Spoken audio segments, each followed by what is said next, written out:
오늘도 말씀과 함께 시작할 때 하나님의 은혜가 차고 넘치게 될 줄 믿습니다. 오늘의 말씀은 요한복음 6장 16절에서 21절 말씀입니다.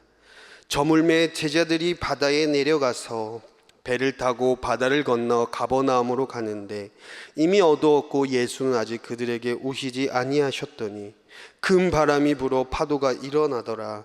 제자들이 노를 저어 10여리쯤 가다가 예수께서 바다 위로 걸어 배에 가까이 오심을 보고 두려워하거늘 이르시되 내니 두려워하지 말라 하신대 이에 기뻐서 배로 영접하니 배는 곧 그들이 가려던 땅에 이르렀더라. 아멘. 오늘의 말씀 제목은 내니 두려워 말라라는 말씀으로 함께 은혜를 나누도록 하겠습니다.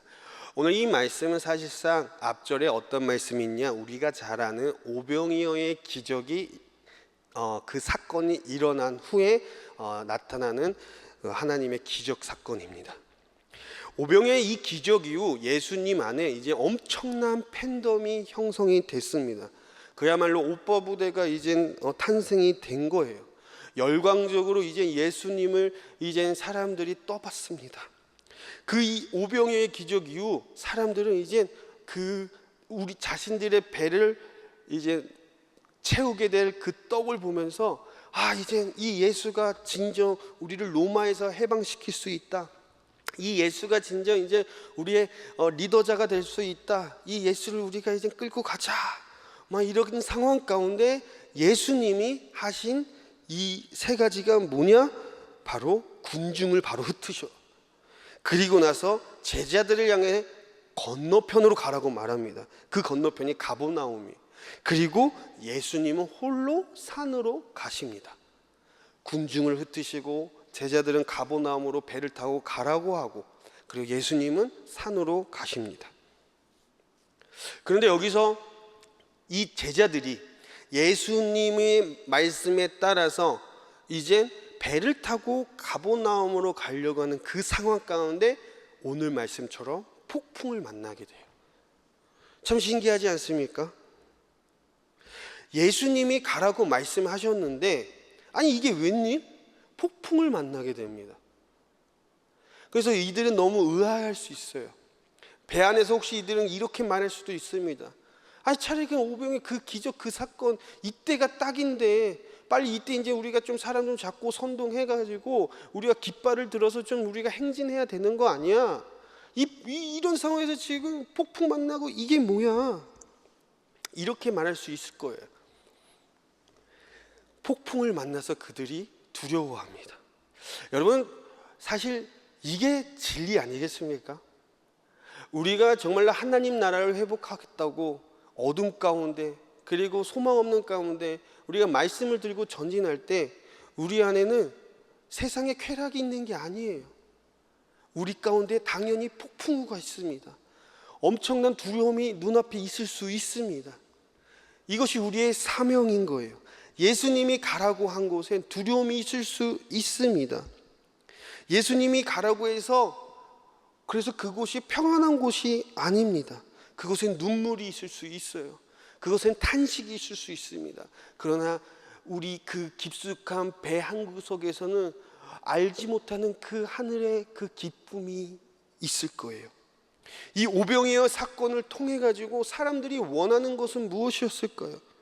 12강줄이나 남은 그 예수님을 이제 우리가 왕으로 삼자, 아니면 바다를 지나 폭풍우를 만나게 된 것, 어떤 걸 원할까요? 제자들도 분명히 그 왕으로 삼는 그 상황을 원했을 거예요. 군중들도 당연히 12강줄이나 남은 예수님을 왕으로 삼으려고 했을 거예요. 어느 누구도 그 폭풍우 가운데 두려움을 맞이하고 싶지는 않았을 거예요. 생명의 위협이 된다는 그 공포 가운데 있고 싶지는 않았을 것입니다. 여러분, 이 어부들은 바다의 그 강의 생태계를 분명히 잘 압니다. 폭풍이 오면은 당연히 이들은 어떻게 해야 되는지 알아요. 이 폭풍이 역풍으로 오니까 어떻게 하면 됩니까? 배를 돌리면 그 역풍이 순풍으로 되니까 다시 원래대로 돌아갈 수 있지 않겠습니까? 뱃머리만 돌리면 되는 거예요. 그런데 제자들은 그렇게 하지 않아요. 제자들이 이것을 몰랐을까요? 알고 있었습니다. 그런데 제자들은 그렇게 하지 않았어요. 뭔가 예수님을 향한 그 작은 믿음이 있었기 때문에, 그 작은 기대가 있었기 때문에 예수님이 이렇게 가라고 하신 그래도 그 뜻이 있겠지, 한번 기다려보자. 완전하게 예수님에 대해서 다 알지는 못했어요. 오병이의 기적의 사건처럼 그냥 예수님을 왕으로 삼고 싶은 그런 군중들의 심리랑 똑같았을 것입니다. 그런데 조금 더 한층, 조금 더 그래도 예수님 곁에 조금 있으면서 이들이 조금 더 아는 거, 그래도 뭔가 있지 않았을까? 그런데 이게 무슨 일입니까? 이 사건을 다른 복음서의 관점을 보면 베드로는 이젠 그런 상황 가운데 주님이시거든 나를 물 위로 걸어오라고 말씀하십시오. 그래서 그가 몇 발자국 물 위를 걷게 됩니다. 마태가 쓴 기록은 그 두려움 가운데 저 멀리서 어떤 희미한 형체가 오더니 그 상황 가운데 예수님, 진실로 예수님은 하나님의 아들입니다, 이렇게 고백을 합니다.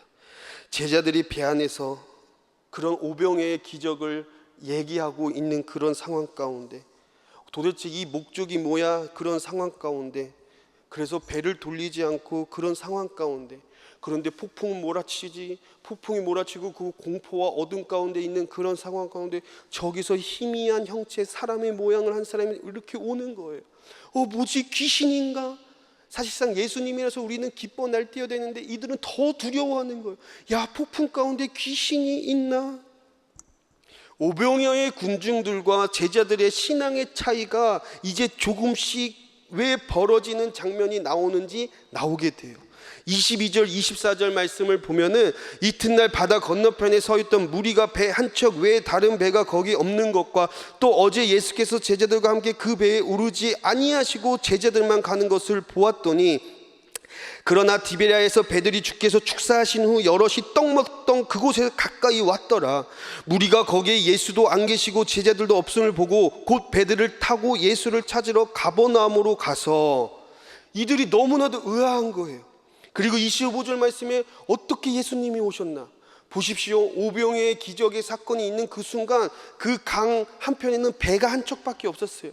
근데 그 수많은 군중들이 그걸 봤을 거예요. 제자들이 그 배를 타고 가버나움으로 향해서 갔던 것을. 그래서 이들도 이제 가버나움으로 가려고 보는데 이게 웬일이에요? 예수님이 가버나움에 계시네. 그래서 25절 말씀에 어떻게 예수님 여기까지 오셨습니까? 그들의 마음 가운데는 온통 그 자신의 그 배를 채운 그 떡 하나만 계속 바라보고 있는 거예요. 그런데 예수님은 다른 거예요. 예수님은 더 높은 차원으로 말씀하십니다. 26절 예수께서 대답하여 이르시되 내가 진실로 진실로 너희에게 이르노니 너희가 나를 찾는 것은 표적을 본 까닭이 아니요 떡을 먹고 배부른 까닭이로다.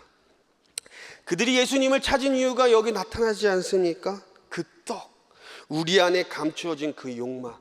예수님 믿고 내가 좀 이제 한번 잘 좀 살아보자. 저 예수 믿고 이제 좀 내가 좀 두 다리 좀 쫙 펴고 좀 살아보자. 여러분, 홍해를 건너간 사건 아십니까? 그 홍해를 건너간 그들, 이제 하나님은 그들을 노예에서 하나님 나라의 군사로 준비시키는 그 사건. 그 홍해를 건너자마자 그들은 이제 하나님 나라의 군사가 돼요. 이 폭풍우를 가로진 사건, 우리 안에 이 애굽의 사건들과 해석들이 우리 안에 너무나도 많이 있습니다. 폭풍을 겪은 제자들이 비로소 안 거예요. 저분은 하나님의 아들이다. 같은 스토리에서 다른 복음서 마태복음 14장 33절에 예수님은 그 제자들에게 말합니다. 왜 두려워하냐? 이 믿음이 적은 자들이야.